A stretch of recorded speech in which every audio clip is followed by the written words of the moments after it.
Did you see that, Zach? Clear as a crisp spring morning. F.K. in the coffee. I knew I could count on it. Never fails. 1990's Twin Peaks, created by David Lynch and Mark Frost, tells the story of the titular small town in the Pacific Northwest, rocked by the murder of a local young woman. An unusual FBI agent arrives soon after, and upon establishing that the murder is tied to a case he was already working on, takes command of the investigation. What follows is a surrealist descent into the history of the town and the secrets of its inhabitants that rapidly develops supernatural elements. Also, there's a lot of coffee. This is, almost exactly, the plot of 2010's Deadly Premonition, directed by Hidetaka Suhiro, more commonly known simply as Swery. The town is Greenvale, Anna Graham replaces Laura Palmer as the murdered girl, and instead of Special Agent Dale Cooper, you're put into the shoes of Special Agent Francis York Morgan, but call him York. That's what everyone calls him. To say Deadly Premonition takes influence from Twin Peaks would be a massive understatement. The game is heavily inspired by the earlier work in both the broad strokes and the details, yet at the same time it differentiates itself clearly enough to carve out its own unique identity, which, like Twin Peaks, has led it to gain a significant cult following in the years since. A good mystery needs to work twice. Once when you don't know the solution, and a second time when you do. If a mystery is only engaging when you don't know who done it, then it's a rather weak mystery. Any writer can confound an audience through obfuscation and misdirection, but it takes far more skill to engage even when the twists and turns are known in advance. Spotting clues and foreshadowing you may not have noticed the first time is a key ingredient in these works for maintaining their engagement past their first viewing, and to its credit, Deadly Premonition does well in this regard for the most part. Normally I'd work in more explicitly spoilery content towards the end of a video, but here I'm going to take a leaf out of Columbo's notebook. I'm going to reveal the murder and their accomplice up front, and then work our way back to it. If you don't want to know, then now's the time to get off the ride and play the game for yourself. Anna Graham and the further women killed throughout the game were murdered by George, Greenvale's local sheriff. This twist works excellently both times. The first time through it's a genuine surprise, an unexpected reveal coming at just the right moment in the narrative. The second time around it's equally strong. He's dismissed as a suspect early on after York misinterprets a clue, which means all game long he can drop hints and clues that he's the culprit without giving the game away too early. His unprompted references to places of power and tree worship, the way he talks about women and gender dynamics, and especially the fact that his initial response to York taking over the case is assuming he's being accused. All of these things fly under the radar the first time through. Even his absence or presence at specific points works. He's the sheriff after all. It makes sense that he might be at the crime scenes before you, or too busy at other times when you're on the killer's trail. In hindsight, it's obvious that he's the killer, foreshadowed and alluded to well throughout, and yet it remains a genuine surprise the first time through, which is the mark of a good mystery. I say the game works in this regard for the most part, and that's because it doesn't quite work as well for the lesser part. Forrest Kaysen, a jolly fat travelling salesman, is the secret antagonist behind the murders. Both having prompted George into committing the murders in Greenvale, and having similarly caused the other related murders York has been investigating before he arrived. Kaysen winds up the opposite of George though. Whereas George seems unrelated to the case throughout, but is heavily foreshadowed when you know the twist, with Kaysen you know he's important from the start, your coffee tells you he is.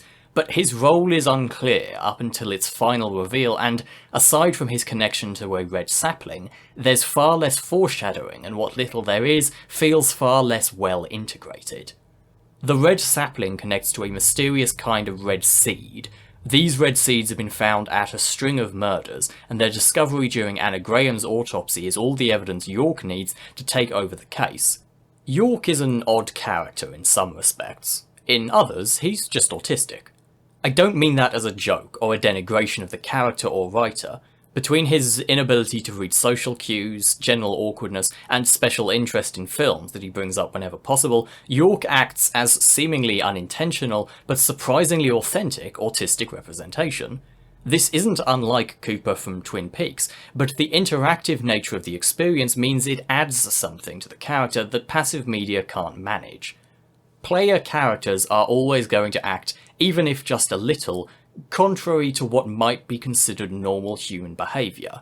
Usually this just gets hand-waved or ignored, it's covered up by the willing suspension of disbelief. When Geralt of Rivia walks into your house and rummages through all of your baskets before asking you a sequence of questions, that's out of character, but you let it slide because he's a video game protagonist. York's less neurotypical characteristics means that the player's actions match with his narrative presentation better.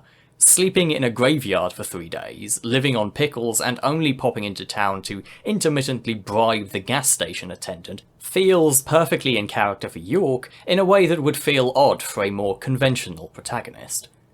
Only some of his characteristics can be explained by autism though, others are more supernatural, namely Zack. Seemingly a nod to the, at the time of Deadly Premonition's release, unseen Diane that Cooper refers to in his tape recordings, York repeatedly speaks to a certain Zack, though without the aid of any kind of recording device.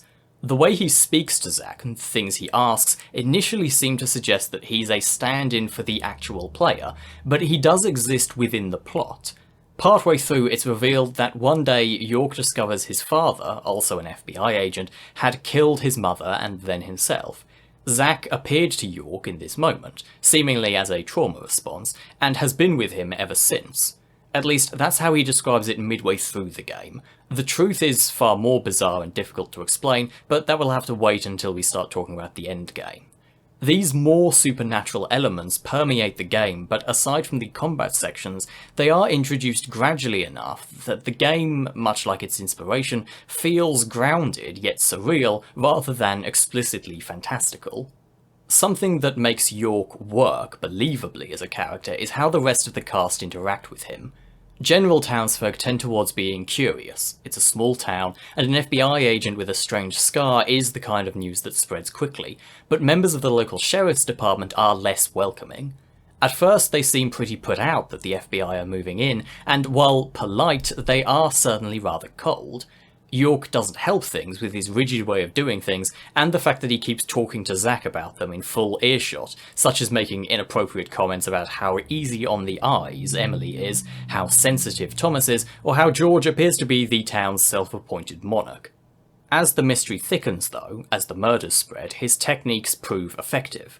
Meanwhile, the local deputies find themselves further and further out of their depth, so they begin to warm to him in a way that feels believable. Emily especially starts as rather standoffish, but gradually grows to like York as they get to know and get used to one another. York shares the attraction, though given his nature he struggles to realise he feels that way until far later in the narrative. This differing response to his arrival is one of the ways the game distances itself from Twin Peaks. The two pieces of media have a strange relationship with one another.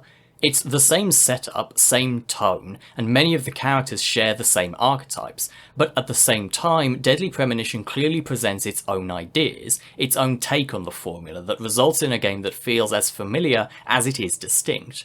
It's as clear an homage to the earlier series as it is clear that the team had their own spin on the setup. There's often a lot of outcry whenever one work seems to copy or even show many similarities to another work, but Deadly Premonition is a good example as to why that's not always the best instinct. Even from the same initial conditions, a different team is likely to take the project in wildly different directions by the time the work is over. The fact the setup is so engaging is one of the big reasons this works so well. From a similar starting position, you can spin FBI agent investigates small-town murder with supernatural elements in all sorts of ways, and Deadly Premonition does so. It's also clear the team didn't simply use Twin Peaks as their only inspiration, having made a trip to Washington State to explore and take reference photos to be used extensively in the development. This first-hand research pays off massively in the believability and authenticity of the town of Greenvale. The open map is around 3 or 4 miles across, but it feels much larger. The town is laid out in 2 major sections with other points of interest spread across the areas beyond. The frequency with which you'll be driving back and forth, whether that's for the critical path, various side quests, or simply trying to keep your hunger and sleep meters in check, will ensure you get a good sense of the important landmarks and makes navigating to less familiar places surprisingly easy. By the time you finish the game, you'll be able to navigate yourself around town without the map more commonly than not. Between points of interest is a whole lot of empty space. Rather than being wasted though, this space is used to sell the locations as much as the more detailed areas. Huge numbers of trailer parks, suburban areas, farms and infrastructure serve no purpose from a gameplay perspective, and when you approach them their lack of detail lends them a slightly uncanny feel, but as backdrop, they provide the sense of a small town in the Pacific Northwest excellently, and make Greenvale feel like a real place. The more detailed locations, those you visit regularly or during the main plot, have excellent mise-en-scène, granting individual locations a similar sense of authenticity as the town in general, and just as derived from the team's Washington trip. The combination of specific detail in these high-frequency locations and a general believability in the town's layout and appearance when passing through all combine to create that sense of being a genuine place.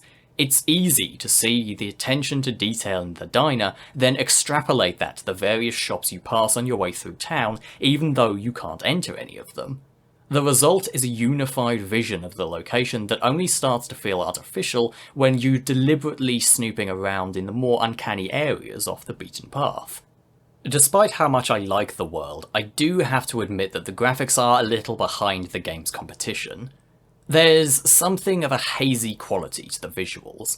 The Xbox 360 version of the game ran at a lower than usual resolution, which alongside the graphical fidelity in the models and textures does make it feel like a midway point between the 6th and 7th generations of consoles. The lower resolution, combined with the post-processing effects the game uses, brings the visuals together in a way that's relatively appealing, however. Not just providing the hazy, almost dreamlike quality that complements the game's tone, but also unifying the aesthetic and covering up the worst of its shortcomings in much the same way VHS artifacts might. That's just the Xbox 360 version, mind you. There are ports for the PS3 and PC as well, the so-called director's cuts. These up the resolution both of the rendering and some individual textures, changes the way the control scheme works and alter the difficulty, and adds a framing device of an older Morgan telling the story to his granddaughter, which doesn't really add anything to the narrative aside from a vague and unnecessary tie-in to the sequel. They also reduce the intensity of some of the post-processing effects, which does make the game look sharper, but at the cost of feeling less cohesive. At the same time, it changes the colour grading, further impacting the sense of unity the visuals previously had and making everything feel a little washed out. Then there's the PC port itself. Unusually for this video, I jury-rigged a way to record the Xbox 360 version of the game using the Xbox One's remote play function, instead of using the much more readily accessible PC port, and there's a good reason for that. I've been primarily a PC player most of my life, so I'm used to weak ports by now, but the port of Deadly Premonition is legendary in its jankiness. Even beyond the general jankiness of the game itself and the increased instability of the director's cut, the PC port features a baffling raft of problems that makes completing the game, let alone recording it, very difficult. The game exclusively runs at 720p, but won't scale in full screen, instead restricting itself to a small box in the middle of your screen if your monitor is a higher resolution. The game is riddled with bugs and memory leaks that can crash your game at any time. Certain cutscenes have a tendency to crash unless you skip them, certain chapters are known to bug out and corrupt your save. There's at least one point in the game known for crashing if you have two monitors. Cars will play their tyre screech sound effect at maximum volume, on repeat if your speakers aren't configured to stereo mode. Finally, you can't aim up. For reasons unknown, the PC port has a tendency to lock your aim to a small rectangle in the middle of the screen, stopping you from aiming up or down, making several points in the game impossible to complete. The only semi-reliable fix for that one is to play the game in Windows 98 compatibility mode, which kills your frame rate and makes it incompatible with the most common fix to increase your resolution. It's a shame that the most readily accessible version of the game is also the worst by a wide margin, because Greenvale is well worth a visit. There's plenty of side activities to partake in, from fishing to playing darts, not to mention a large number of side quests. These side quests vary in complexity and importance, both narratively and mechanically. There are some weird decisions both with what's included as side content and what's included at all. For example, investigating Anna Graham's house, checking her diary and interviewing her mother and closest friends are all relegated to side content, which is odd since you'd think that'd be quite important to the investigation.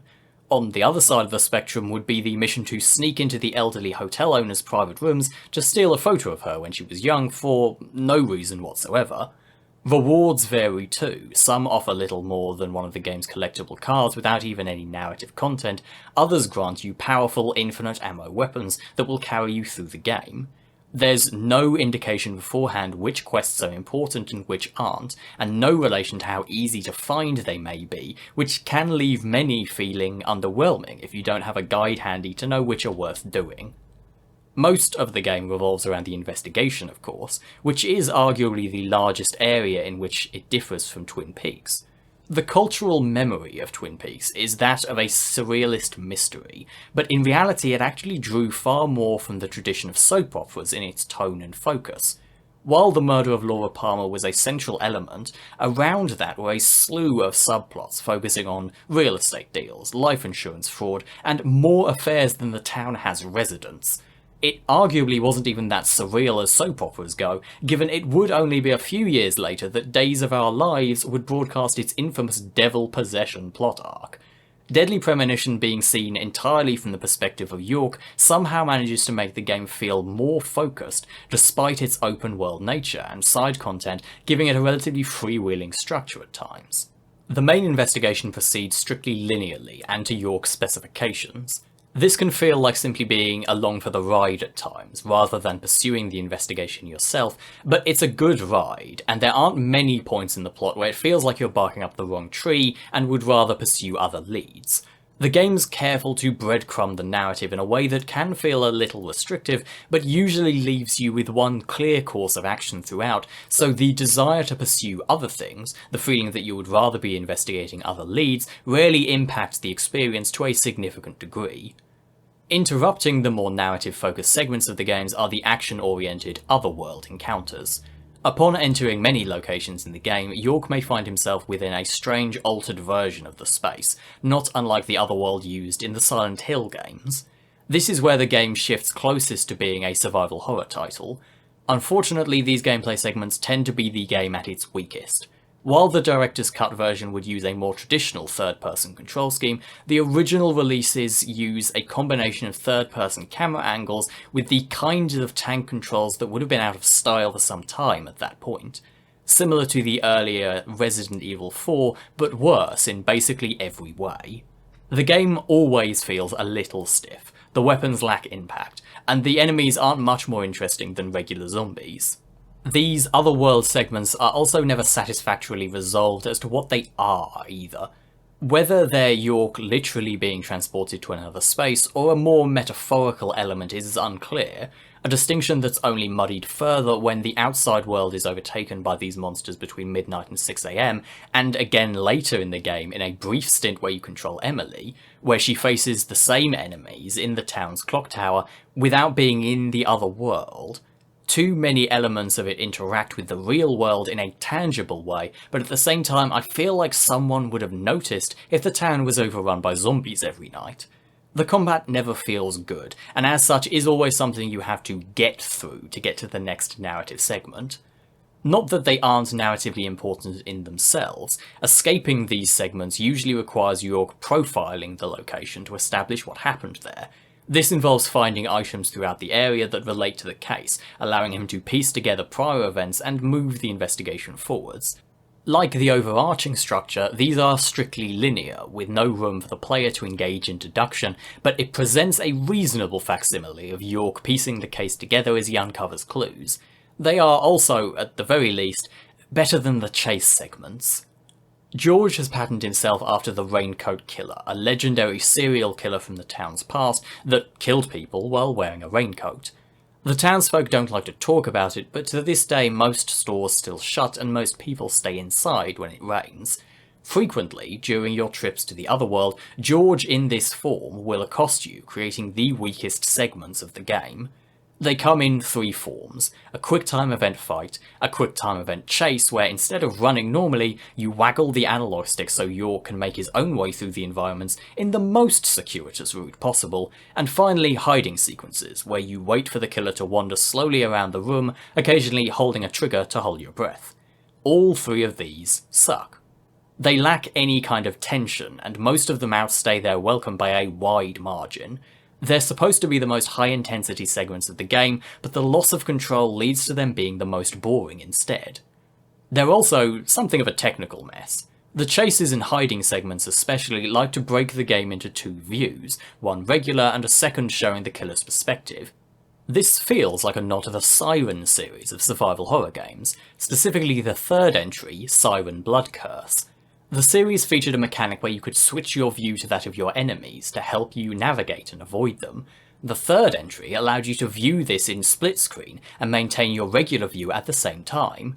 Like Siren Blood Curse, this has the effect of absolutely annihilating the game's frame rate, but unlike Siren Blood Curse, it presents no mechanical engagement and simply drags these segments of the game down even further. You won't piece together that George is the killer until very near the end of the game. Much of the investigation is spent chasing red herrings as more and more local women are murdered. Grim as this is, it gives you a lot of time to get to know the town, its characters, and importantly, York himself. The long drives across the town are punctuated with conversations between whoever is in the car. Usually this is George and Emily, or both of them, discussing the case or related subjects. If it's just York in the car, this usually means talking to Zach about films. The theory of the auteur director is a framework for discussing film that considers the director to be the most important figure in a film's production, equivalent to the author of a novel, hence the name. While the theory itself is more a way of considering film as a whole, in the modern day the phrase auteur is usually used to describe a specific type of very involved, very deliberate kind of director. Alfred Hitchcock, Stanley Kubrick, and even more modern directors such as Christopher Nolan get a reputation for being auteurs due to their deliberate and often controlling style of filmmaking. The theory has its flaws, since making a film is a collaborative effort. Beyond the director, you have cinematographers, writers, editors, actors, and not to mention a huge number of crew members, all of which contribute to the final work in large or small ways, and singling one of them out as a creative behind the work is reductive in a way that's often unhelpful. The collaborative nature of games makes auteur theory even harder to integrate into the medium. While games will have directors, it's common in the modern industry to have several across various areas of expertise, rather than a single head of a project in charge of everything. In the Western industry, this structure was pretty well put to bed permanently by John Romero's antics at Ironstorm, killing that style of game development to this day. It's more common to see big-name, overarching directors coming from the Japanese side of the industry, with individuals like Swery, Suda51, and of course Hideo Kojima being relatively well known. It's also not surprising that given this style of direction is heavily inspired by the film industry, that these kinds of directors tend to be somewhat enamoured with film. Even in the Western industry, when some companies do follow this structure, it's often in games deliberately going for a cinematic, film-inspired style, such as David Cage and the interactive adventure games developed at Quantic Dreams. Swery is clearly a fan of film, which in turn leads York's monologues about cinema to have a genuine sense of enthusiasm behind them that works well for the character. There are some deep cuts too. While more popular films like Star Wars and Jaws get a mention, often the lengthier monologues are about far more obscure titles like Attack of the Killer Tomatoes and Cat People. Swery seems to like Cat People so much that it also features as one of the first major film monologues in the sequel as well. What works so well about these speeches, though, isn't just the clear enthusiasm for the film, but the fact the opinions are just slightly unhinged as well.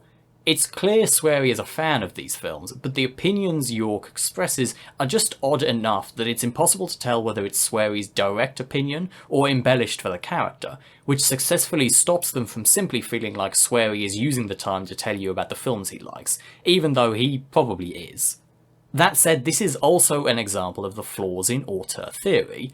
I'm attributing these opinions to Swery, which seems reasonable since he's the game's director, and its writer, but I may be wrong. At least 3 people were responsible for the actual words being said in these monologues: Swery, co-writer Kenji Goda, and various people involved in localization would have all had some impact in what's being said here and elsewhere in the game. Attributing any part to a single person is impossible, so it's impossible to say who really loves cat people that much. As much as we like to attribute creative works to individuals, it's the combination of people in a team which creates the unique texture of a work, and in an industry as opaque as game development, it's often impossible to discern which parts of a game were the results of which people. As the case progresses and the ritualistic murders spread, the tone of these conversations shifts from casual discussions of films to more serious discussions of York's earlier cases. This gives a nice sense of escalating tension as you work your way through your list of suspects, trying to stop the next murder from happening. Your first suspect turns out to be completely unrelated to the case, leaving York at something of an impasse. Traditional methods of investigation have left you high and dry at this point, so you take some advice from your coffee and go visit Harry Stewart, the local mysterious capitalist. Greenvale is full of strange characters, but most of them are at least less strange than York, which makes them feel more grounded than they actually are. Not so with Mr. Stewart, the wheelchair-bound owner of most of the town, who never removes his mask and primarily speaks through his rhyming assistant. Mr. Stewart has both the age and the money to really know what's going on in the town, so he's very helpful with filling in the history surrounding the case. At least he is once you are done jumping through hoops for him. It makes for a strange moment of pacing. The sequence when you're running back and forth for him features more revelations about the game's narrative than any save the game's final chapters, but at the same time, none of them are directly related to the case at hand. Rather, they provide background for the town and the string of cases that led York to Greenvale in the first place. The first set of revelations relate to the original Raincoat Killer, the one the new murders are being patterned after. The killer was Harry's father, but he wasn't a serial killer in a traditional sense. One rainy night, the military arrived in Greenvale and released a strange gas onto the town. This gas drove the inhabitants crazy, causing them to attack one another at random, with Harry's father equipped with an axe and dressed in a raincoat, killing far more than his share. After the incident, the military put a gag order on the town and destroyed all records. Most of its inhabitants refused to speak of it, with the legend of the Raincoat Killer and the townfolk's reluctance to leave their homes when it rains being the only remnants of the event. The other revelation relates to the Red Seeds. These Red Seeds connect to each of the murders York was investigating the years before arriving at Greenvale, and the same seeds were found ingested by each of the murder victims in the current case. York has been chasing the source of these seeds for some time, and Greenvale is it. This is actually one of the weaker elements of the plot. The seeds themselves are fine, but it's trivially easy to stumble upon the red trees the seeds come from, either scattered around town or from the primary group of them behind the graveyard. This can make York seem a little incompetent when he needs to be directly shown the seeds are coming from these trees, despite the fact he's likely to have encountered at least half a dozen of the trees before meeting Harry. The seeds and the gas seem to have a similar effect on people, but the seeds have somehow spread across the USA, perhaps even the world, alongside rumours of their use. It's said that using the seeds in conjunction with a series of ritualised murders can grant someone immortality. As the seeds spread out from Greenvale, so too did the murders. Now the rumours have spread back to Greenvale, prompting the death of Anna Graham. At the time you learn this, however, there's been 3 of the 4 murders necessary for the ritual to be complete. The question is, who will be the final victim, and can York stop it in time? The prime suspect by this point is Thomas. Thomas is the 3rd member of the sheriff's department you interact with heavily. They're described as a sensitive type who likes baking and struggles with the violence depicted in the current case, so it's surprising when they abscond with the important documents relating to the case. They don't seem capable of doing such horrible things, and when you think about it harder, they appear to have solid alibis for each of the murders as well. This is obviously because they aren't the killer themselves, but they are helping them. Thomas, I think, is intended to be transgender, though no exact details as to her gender identity are ever explicitly stated. The game is never particularly clear either way, though it will include her in paintings and depictions of the other women involved in the case, and never refers to them as the girls and Thomas, just the girls. So that's what I'm going with for now. Trans and non-binary identities have a long and pretty unfortunate history within horror media, with films such as Psycho and Silence of the Lambs commonly using these identities, especially of trans women, as, if not a source of, certainly a symptom of monstrosity. To Deadly Premonition's credit, it doesn't do this with Thomas, aside from the possibility of one line of dialogue if you're being particularly uncharitable in your interpretation. It's not her nature as a trans woman that drove her to help George with his plans, rather it's her and her sister's jealousy at George's attraction to another woman that do. The game still uses the revelation as a shock, as an element of the horror, but not as a source of it. Funnily enough, Twin Peaks featured a similarly muddled depiction of a trans woman in its run. Denise would eventually be firmly established as transgender during quite a touching scene in the show's third season, released around 25 years later, but in her first outing, her presentation was less delicate. She was described as a transvestite, a term that was used for people who prefer dressing as the opposite sex that is outdated and often seen as derogatory these days.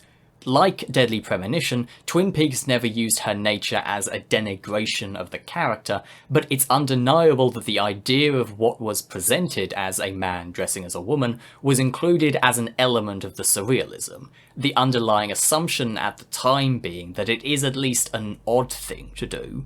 Fortunately, we live in more enlightened times. Well, most of us do. Thomas's identity isn't used to denigrate her in any way either, but it does feel like an element that's included less as a vital component of her character and more as a trope of the genre. I'm not going to discuss the depiction of transgender representation for too long, however, since the sequel will give us a lot more to talk about on the subject. While side quests will become unavailable as the game progresses if the characters associated with them die, from the moment you leave Harry's mansion and set off to investigate Thomas's apartment, you're on a strict path until the end of the game. The escalating tensions throughout the game as the murders pile up ratchets up another notch as you pursue Thomas, first as York and then briefly as Emily while York is incapacitated, and then realise George has been behind the killings all along. The more unhinged aspects of George's personality show themselves now and again throughout the narrative, but by the time you've uncovered his secret, he's no longer trying to hide it. There's an unpleasantly sexual nature to his crimes, especially since two of his victims are canonically underage and still were allowed into what appears to be a secret BDSM sex cult that he ran, and also included Thomas and his sister. This is further compounded when you find out his obsession with Emily, and his decision that she must be his final victim, started when she first moved to town when she was in high school. The ideology that the weak exist to serve the powerful and that those with power should use it how they like is simple enough motivation to pursue the power of the Red Seeds, but the idea that he first came to this way of thinking due to his mother's abuse as a child is a disappointing cliché. Again, it's an element of the plot that's inherited from standard tropes of the genre, and seems to be another nod to Psycho, even copying a similar reveal of his mother's corpse still kept in his basement. The reveal that he's the killer is well handled, and finally tracking him down is a well-paced, well-executed sequence, but while finding out George is the killer and pursuing him to the roof of the sheriff's station for a climactic boss fight may close the Greenvale case, it doesn't close the book on the Red Seeds. Which is where Kaysen comes in. Forrest is involved in the case from the middle point onwards, both as a suspect being connected to victims and as an assistant to the investigation.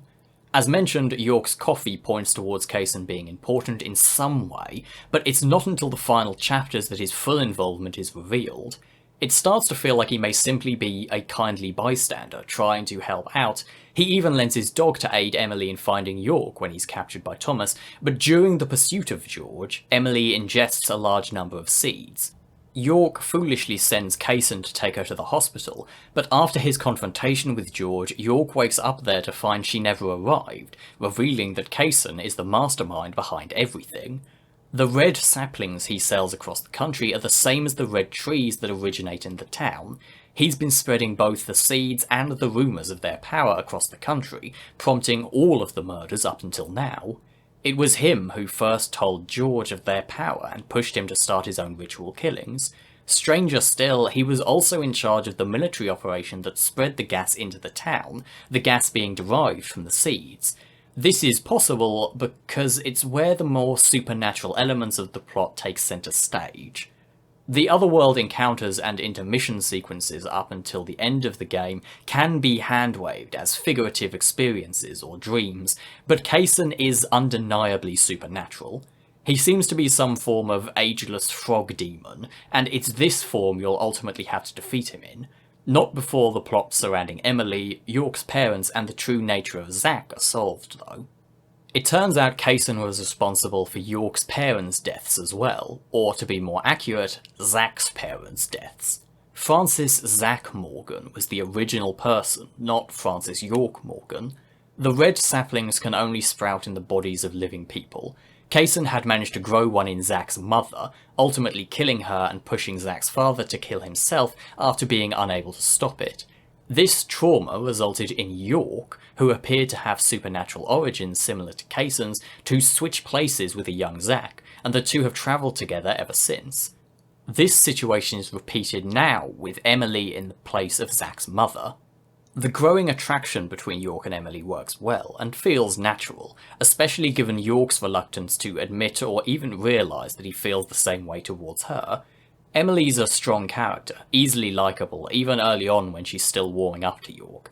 Her history as the only member of the central cast not born in town works well since she's the most grounded character of the group, but that subsequently leads many to claim she's the only good thing about the town, the only thing uncorrupted by the military incident.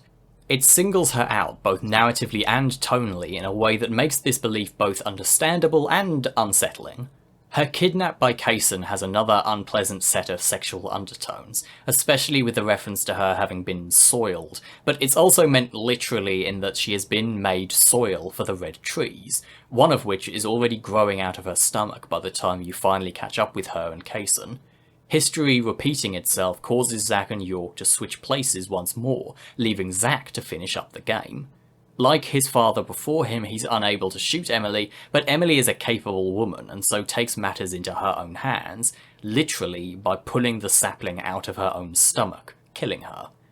The final sequence is an absolutely wild run of twists and revelations, as difficult to keep track of as it is unsettling, but the rapid pace and escalation make for an excellent climax, even if running from and subsequently fighting the now giant forest Kaysen are a little underwhelming due to the general level of jank surrounding the game's mechanics.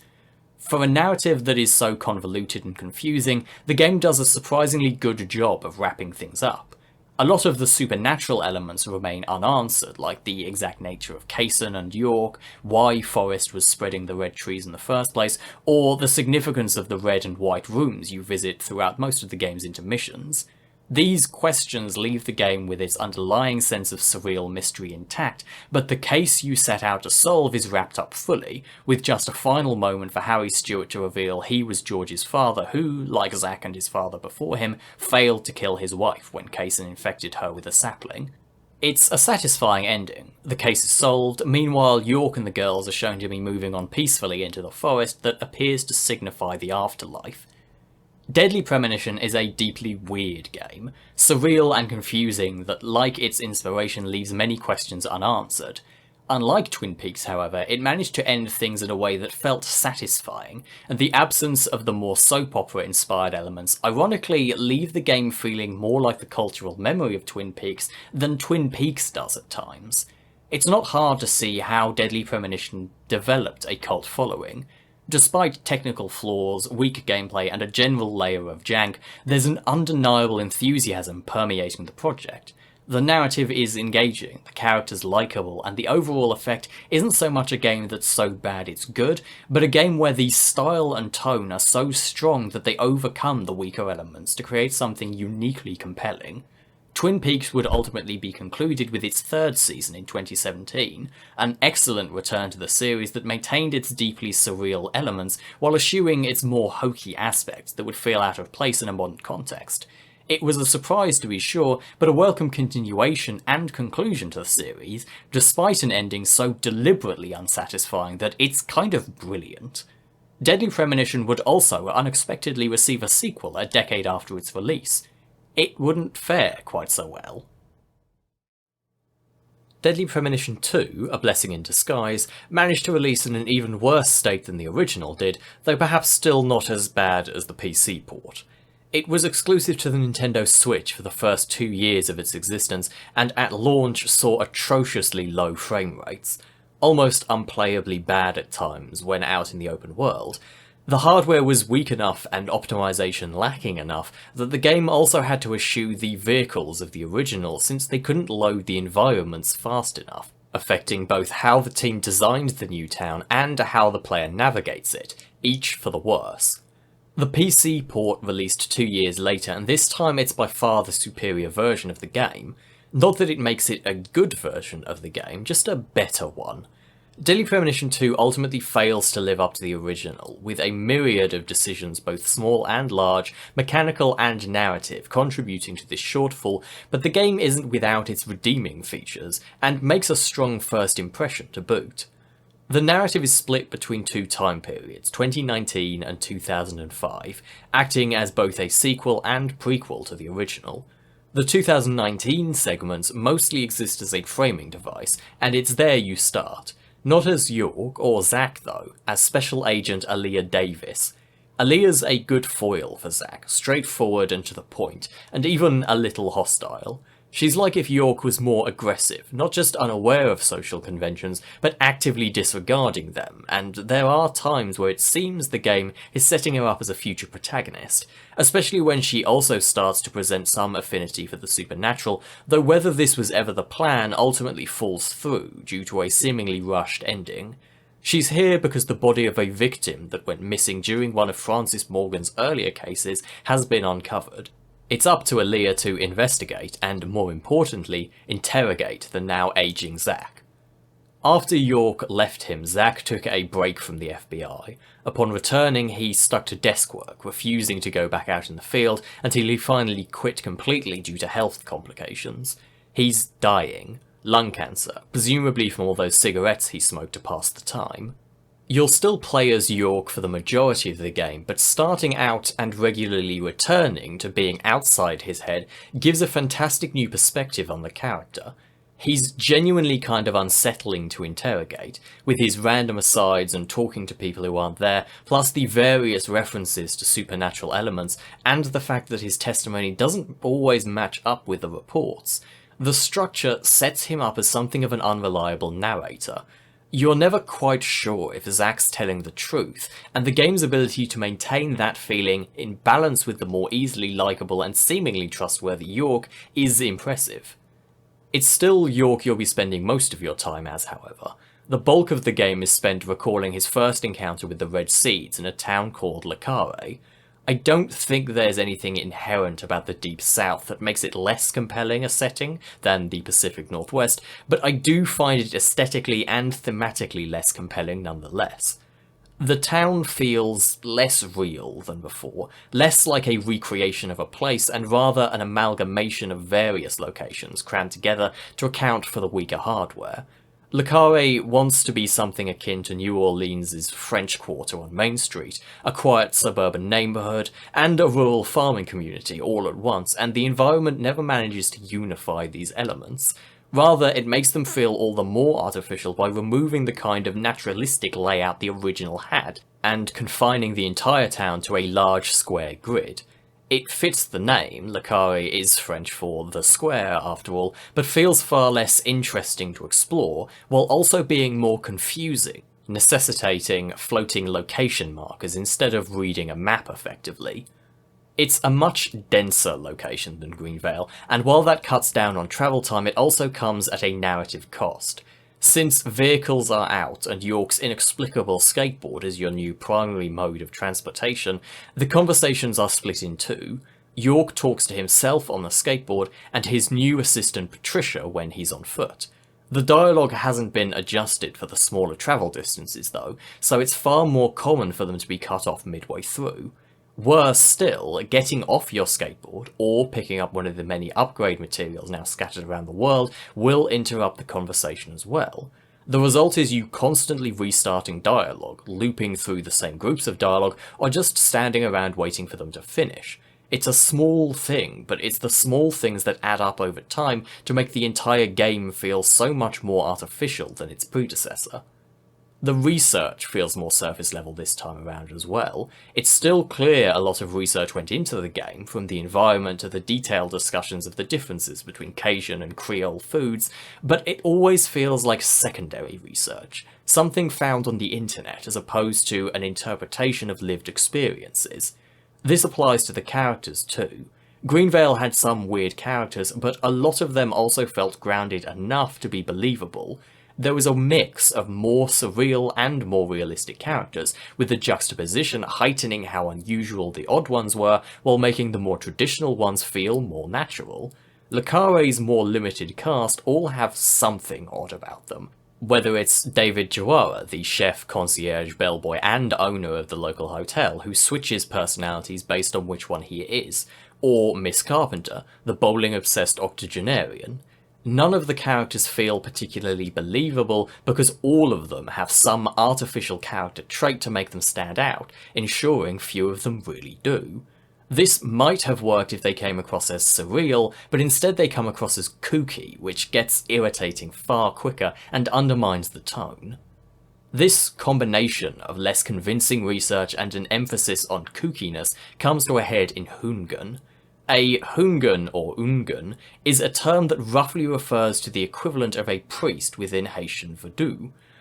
Hoongan in Deadly Premonition 2 is a being who crops up intermittently in reflective surfaces to give York oracles, cryptic riddles as to where to go next. Structurally, this is actually the biggest problem with the game. York follows Hoongan's directions to the exclusion of all else. Even when you have a compelling lead, you don't get to pursue it until Hoongan prompts you to, which really drags down the investigation. This even leads you to, at one point, decide that it's more important to go bowling than it is to investigate the location the body of a murder victim was found, something you'd think would be a priority.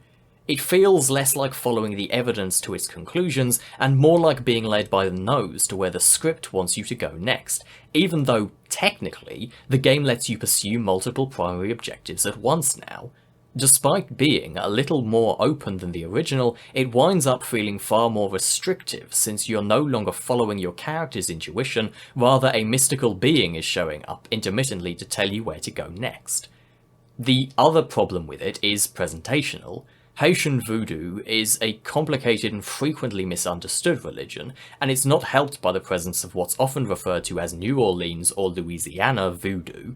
Haitian voodoo and Louisiana voodoo are related but distinct entities, and while neither have much connection to the kind of sensationalized and often demonized depictions of voodoo you frequently see in mid-century horror cinema, Louisiana voodoo is closer to, and arguably somewhat responsible for those misrepresentations.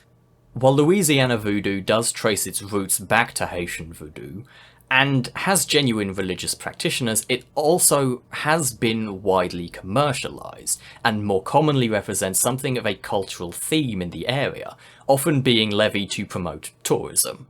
It's far more this kind of voodoo aesthetic that Hoongan and the voodoo shop that sells you upgrades derives itself from, which further reinforces the general sense of the research being more surface level. I can forgive this on its own. While I would have preferred a more detailed and more engaged, authentic inclusion, this more commercialized aesthetic is something that's true to the area in its own way, for better or worse, which ironically makes the inauthentic depiction of voodoo strangely authentic in its depictions of Louisiana. Though, on the other hand, that only really works for the voodoo shop, an element grounded in the real world, and not so well for Hungun himself. The other saving grace is the enthusiasm. The depictions may be weak, but the game feels excited to be sharing them with you in a slightly juvenile way, which does soften the blow somewhat in comparison to if the inauthenticity felt more like it stemmed from disinterest or disrespect. What I can't forgive so easily is York doing a comedy stereotype accented impersonation of Hungun when repeating the riddles back later. That's a big yikes, really could have done without that. Hungun guides you through the investigation across 4 main chapters. Actually, the 4th is slightly different, but we'll get to that later. The investigation starts with the murder of Lise Clarkson, the girl whose body was found recently after going missing during the case. Her family, the Clarksons, are a powerful local influence, owning and controlling most of the town's infrastructure and businesses. Almost everyone you meet will be connected to them or the case in some way or another, which is another issue with the reduced size of the ensemble cast. The first chapter also ends with you solving the murder of Lise Clarkson, which seems odd when there's 3 more chapters to go. Each chapter feels episodic in this way. It has its own arc, its own villain, and its own mystery to be investigated, while trying to tie them all to an overarching plot. It's an experimental approach that doesn't really work. The compartmentalization undermines the sense of a sprawling and complex case that the original had, where each section flowed from one to the other quite naturally. It also means the entire game effectively needs to introduce the chapter and escalate to a conclusion 3 times over, which creates a strange rhythm, especially when those chapters are filled with busy work. There's a lot more side content this time around, but it's also far less engaging. Most side quests have little to no narrative value at this point, while also lacking much significant mechanical value. They usually demand busy work and then reward it with upgrade materials. This would be alright if it remained a feature of the side content, but it doesn't. It sneaks into the critical path too.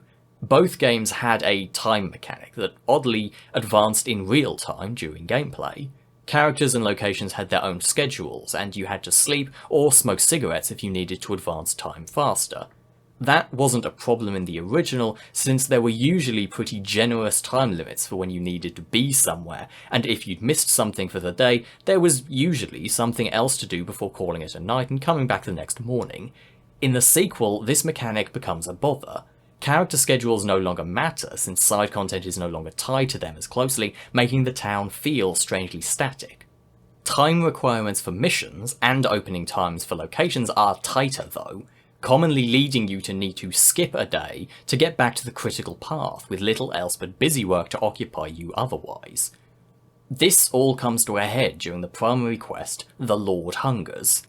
The local pastor tasks you with bringing him 3 items. And while one is easy enough to get, of the others, one requires you traipsing all across town until you find the one specific vending machine that sells it, and the other can only be bought on a Monday. After likely sleeping through most of the week to be able to purchase it, you then follow up this annoying fetch quest with a second round of annoying fetch quests. You wander around the parks to find materials and shoot squirrels for parts, before running back and forth between several characters to get the final piece you need. All that, and it isn't even related to the investigation. Doing so just gives you a name of someone to investigate next, someone who had already been placed on your radar as important, who you actually bump into when you first arrive at the quest's starting location, and who you should have already been investigating at this point if it weren't for York's refusal to investigate on his own initiative and instead follow Hungun's directions. The game tries to lampshade all this by having other characters reference how annoying working with the pastor can be, and even referencing that it's just all an annoying fetch quest. Wasting the player's time doesn't suddenly stop being annoying if you admit you're wasting the player's time though, and it makes for a pretty big hurdle that I don't know I would have made it past if I weren't making a video about it. Like the original, when you aren't running around all over town, you're descending into the otherworld for combat encounters. They aren't as frequent as the original, mostly being saved to cap off each of the game's chapters. This should make them feel more climactic, but they're lacking a lot of the atmosphere the originals had, which undermines them dramatically. The otherworld encounters initially feel like an improvement over the first game. They play a lot smoother, the controls are tighter, and the enemies you encounter are more varied, though the weapons, or weapon in this case, still lacks impact. The major problem is they no longer tie into the location you access them from. All 4 of the game's otherworld dungeons utilise the same tile set. Rather than being a dark rendition of a place in the town, now it's a sequence of the same brightly lit wood-walled corridors and rooms. The aesthetic doesn't change at all, and the layouts don't have any kind of distinctive character to them, which means they grow stale quickly. The profiling sequences are weaker too. While previously they would give you a snapshot video of what happened before, now you see an exact ghostly rendition of those events in the room with you, and need to wait around while the dialogue for each part completes before investigating the next. They wind up being rather long, rather drawn out sequences with no interaction required beyond queuing up the next line of dialogue. You're stuck looking at a static tableau while it plays out too. They're far too explicit. The original presentation was choppy and unclear at times, but managed a good balance between revealing events while maintaining a sense that York was piecing things together from clues, since each element of it was tied to a clue you found somewhere in the location. Here, you simply learn precisely what happened in detail from just being in the room it happened. It no longer has even the implication of being a function of York's deductive reasoning and investigation prowess, rather it's a predominantly supernatural ability which is incredibly dull indeed. The more frequent boss fights within the Otherworld aren't an improvement either. You usually face the current antagonist of each chapter in some Red Seed-induced alternate form, but they're universally a pushover. It doesn't take a great deal of busy work to upgrade yourself to the point of trivializing every combat encounter. Just a few power upgrades for your weapon will do the trick, which makes what should be engaging encounters pretty toothless. Defeating each then pushes you back to 2019, so Aaliyah can pick apart the details of what she just heard, and to foreshadow the next chapter. Solving Lisa's murder in the first chapter is odd, but it's in the second chapter when you start to investigate the antagonist behind the murder that things start getting interesting. I mean that both in the positive sense that the plot becomes more engaging, and in the negative sense that, oh shit, are we about to have a bunch of stuff to unpack. We'll start with the first. By the end of chapter 1, Lisa's murder has been identified as Galena Clarkson, Lisa's own mother. She seems to have been prompted into it by a character we'll get to when the unpacking starts, but she's not very helpful in furthering the investigation, first because she's been driven mad with grief, and then second by being murdered herself in a ritualistic manner that indicates she's been cast out of the Clarkson family. This is where the Clarkson's patriarch enters the picture. He's pretty angry given the murder of his granddaughter and the subsequent murder of his daughter while she was in police custody, even more so given the circumstances of the second would indicate the murderer is another family member. Like the town, everything in the plot revolves around the Clarksons in some way or another. It's fortunate then that PJ Clarkson, the current head of the family, is such a charismatic element within the narrative. He's also one of the few examples of the game's wildly and rapidly varying tone actually working well. He's a strange mishmash of influences, but they combine to make an antagonistic presence that is compelling. He's introduced and talked about like he's a gangster boss, while acting at times like a James Bond villain.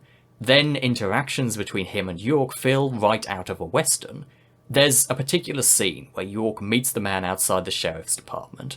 PJ wants answers as to how his daughter could have been killed while in police custody, while York thinks he was involved somehow. The presentation, the back and forth, the tension, it's the lawman and the outlaw confronting one another before the shooting starts. It's a fantastic scene and a great example of how, despite the game's shortcomings, it can still produce memorable and engaging writing. What works about PJ as a character is that despite early evidence to the contrary, and despite the fact he clearly is and has been involved in criminal proceedings, he isn't involved in the current spate of murders. Him and his family are the target. The mastermind behind it all is the mysterious Professor R, Helena Dowman, more commonly known as Lena. Strap in, folks, this is where things start getting messy.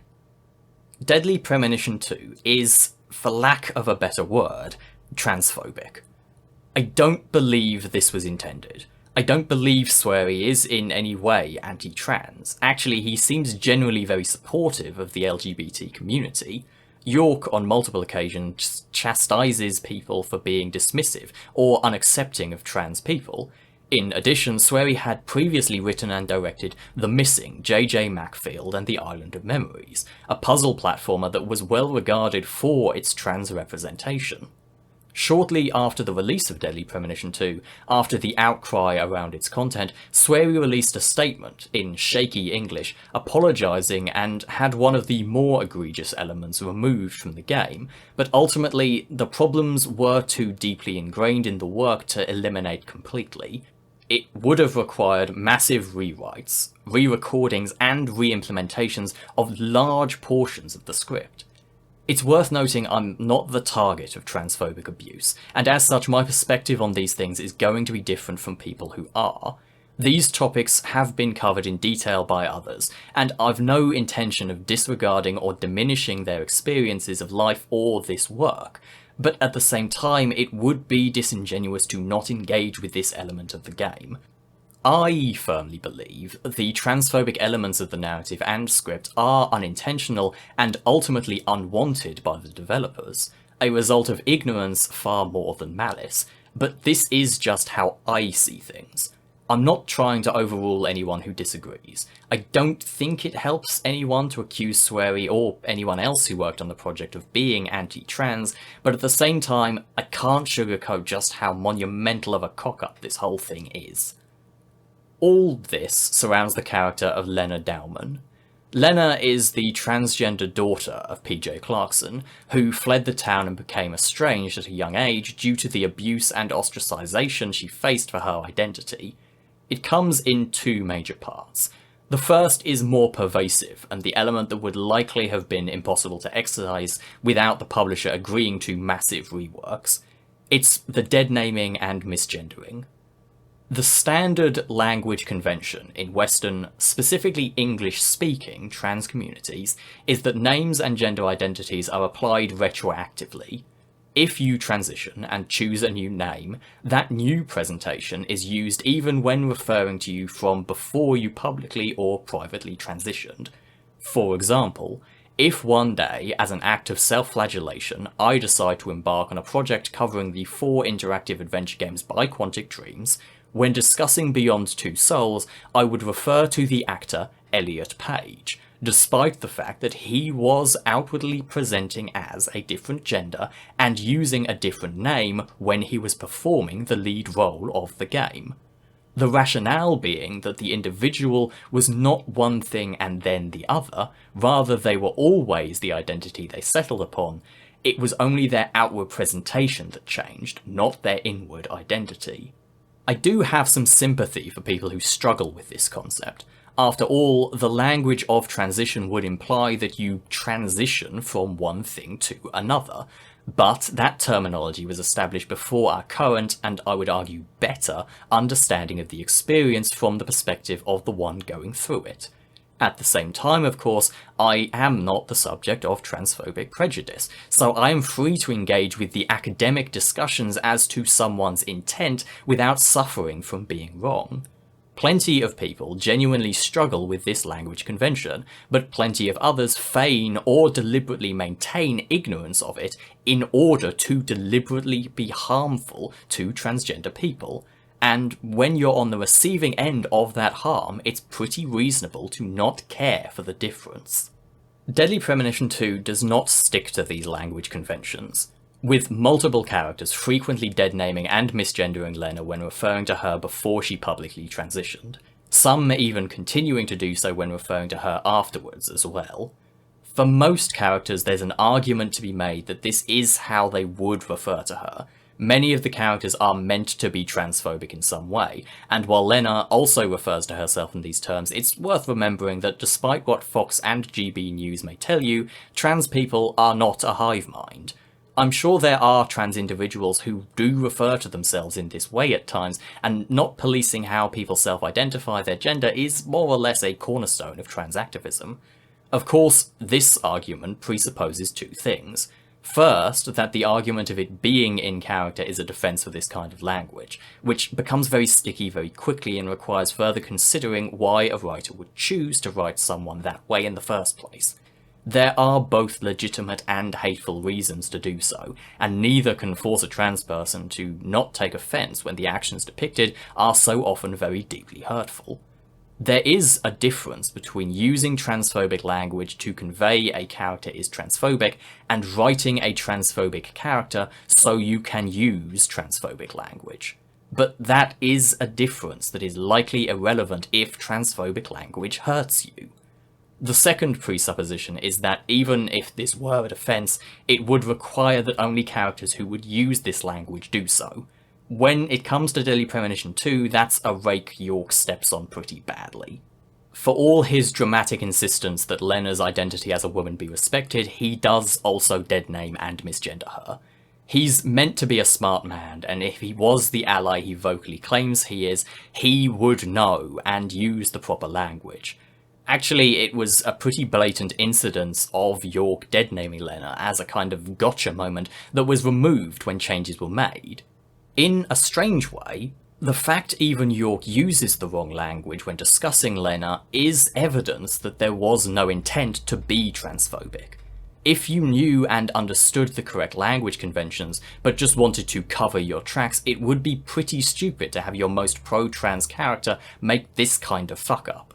It's far more likely that the writers and subsequently localization were not aware of the issue, were not aware of the proper language conventions.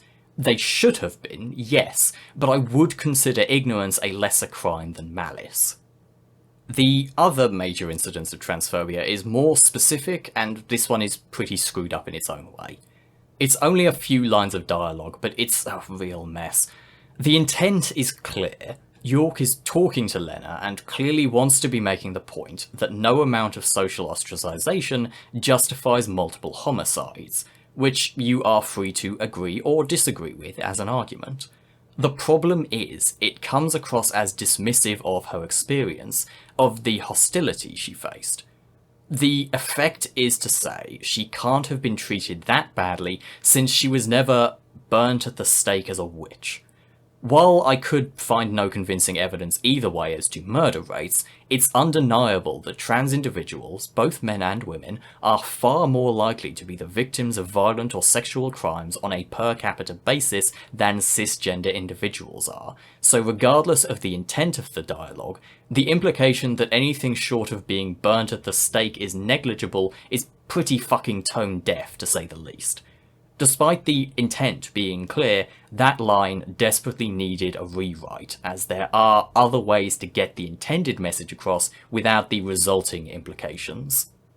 Yet, with all this going on, the presentation of Lena herself is, for the most part, positive. It's not perfect. The English voice actor behind her isn't trans to my knowledge, and I'd argue her boss form does skew more twink than trans femme, but her identity is never depicted as a source, symptom, or even an element of her monstrosity, in the way so many other horror franchises might have done so. Like the voodoo elements, her inclusion seems enthusiastic, but not as thought out as it should have been, rather than being deliberately malicious. She's smart, capable, confident. She's shown to have had a bright future ahead of her if she'd only been treated with a little more kindness by her community, or made different decisions in the wake of their rejection. She's generally presented as being cool as hell, easily a match for York in a battle of wits or a battle of guns, and ultimately is only brought low because her own plans required it.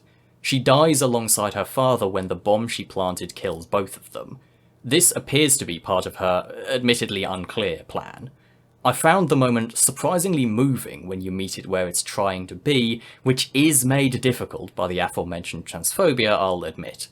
In his final moments, PJ does what he can to make peace with his daughter, admitting to being a shitty father, to failing to be there for her in the way she needed, and this does shake Lena's conviction.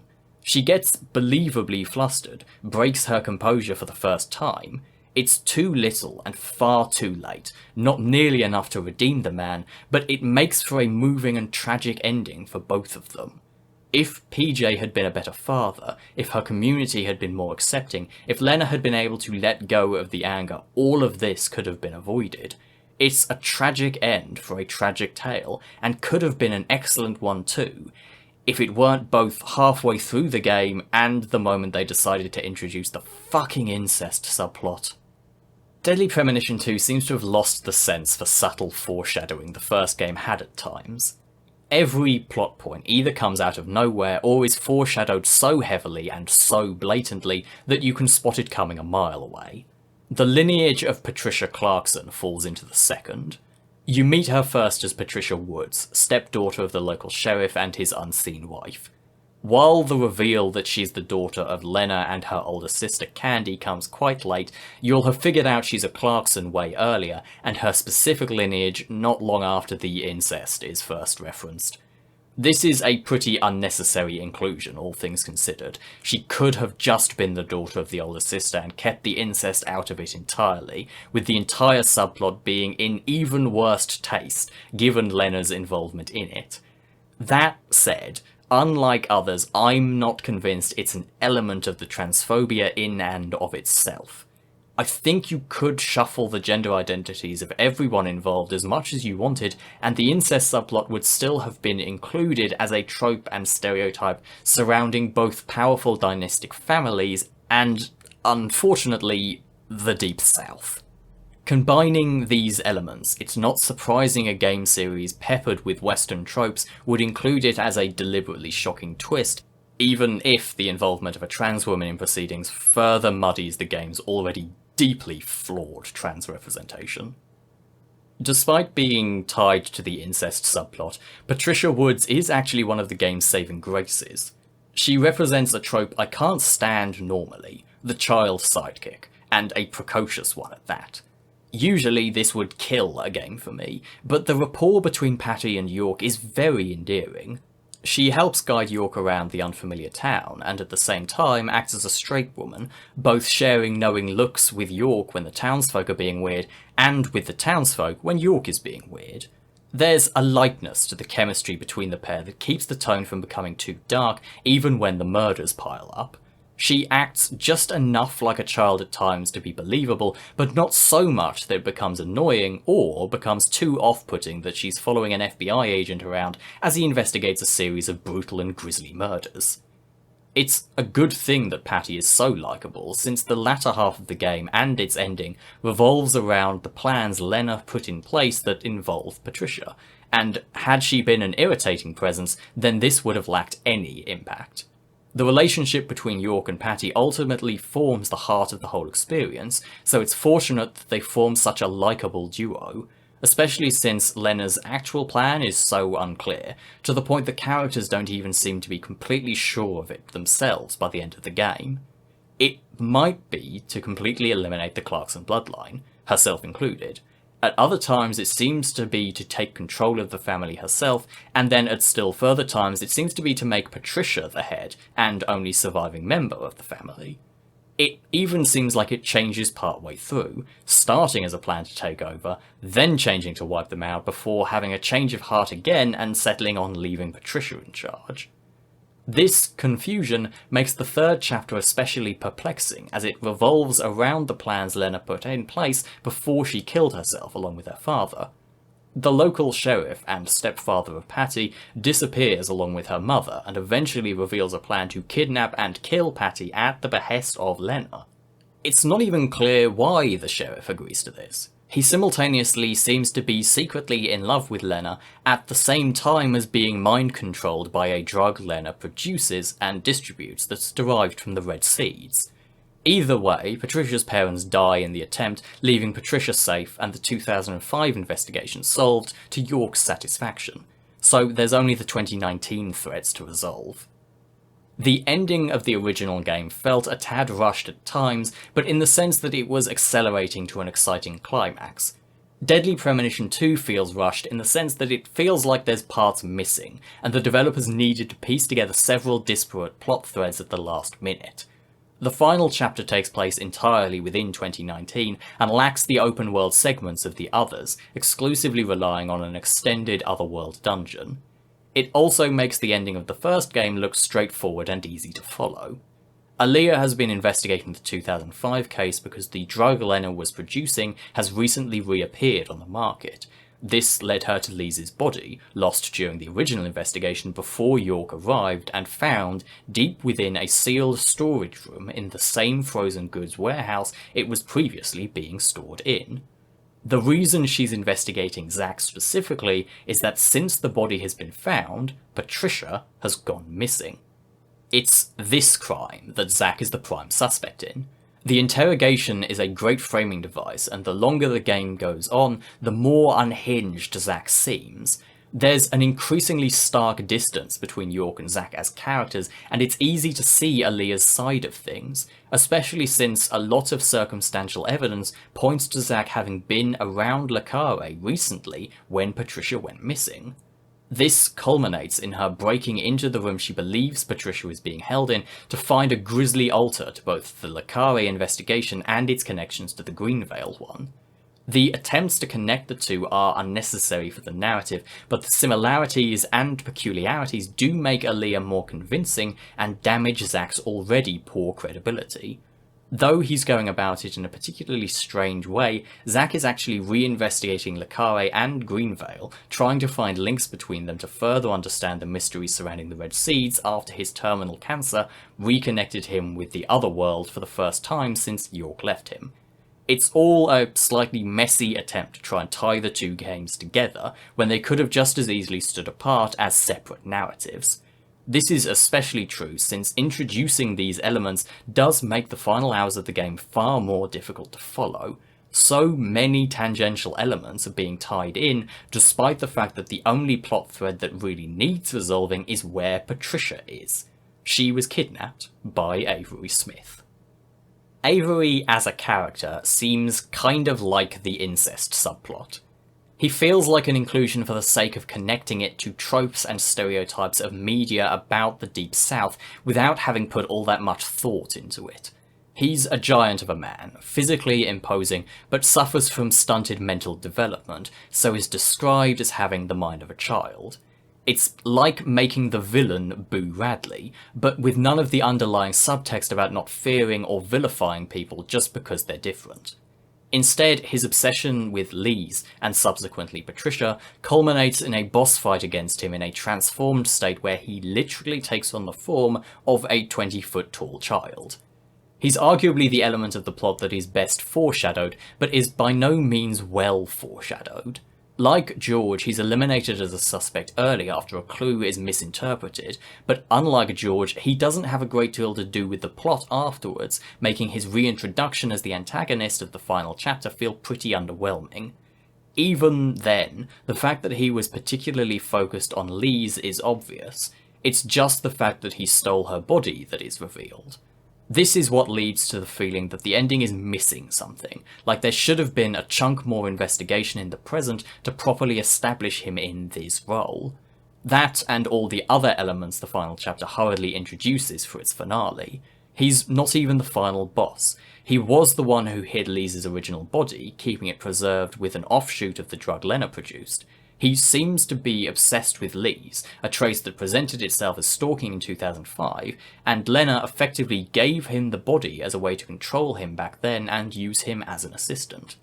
When the body was rediscovered, he kidnapped Patricia since she looked like Lise, and Avery wanted to worship her instead. It's another mess, and one that is only made messier by the reintroduction of Forrest Kaysen as the final boss. Kaysen's involvement in the plot was previously hinted at through his brief appearance in a flashback and the cameo appearance of his dog to give York and Patty a guided tour of all the town's red trees. This would have been enough, given it's already assumed he introduced Lena to the red seeds from which she created her drug. Reintroducing him at the 11th hour for a final confrontation feels like a desperate attempt to give the ending a climactic feel, something the game lacks despite, or in fact because of this, since it means your final desperate confrontation is against a villain you only have context for if you played the first game to completion. Otherwise, he's first introduced just minutes before. The boss fight itself is as weak as any other in the game, resulting in an ending that's as lackluster mechanically as it is convoluted narratively. It all wraps up nicely enough though. York returns to help defeat Forrest, and at Patricia's behest cures Zack's cancer, letting him return to a more relaxed life of watching movies.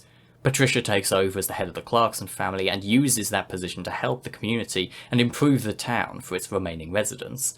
It even has brief ending slides to detail the outcomes for Aaliyah and other side characters, though they aren't dependent on players' actions. It's a happy ending, and I like these characters enough that I'd be lying if I said I didn't appreciate that, but its rushed and confusing final hours make it feel like an ending the game didn't really earn. The Deadly Premonition games are a great example of just how fine a balance there is between something that connects with a player and something that doesn't. The games seem similar on the surface, and on paper the second should be better in a lot of ways, but there are subtle tonal issues, minor decisions that all compound to make the second game so much the lesser of the two. The original is such a fine balance of jank and heart, hitting just the right tone to make something memorable and enjoyable. The second just slightly misses the mark, and resolves into a disappointing mess. It's enthusiastic, but can't support that enthusiasm with enough of an engaging plot or compelling tone to make it worthwhile, and that's when it isn't devolving into unpleasant stereotyping and hurtful presentations, regardless of how unintentional they may be. There's still good to be found. York is as likeable as ever, and Patty only enhances the dialogue. At times, I was grinning like an idiot playing it, but those moments were too few and too far between to make the game anything as memorable as the original, at least not memorable in a good way. Thanks for watching. Here you go, the usual. 1 turkey, strawberry jam, and cereal sandwich.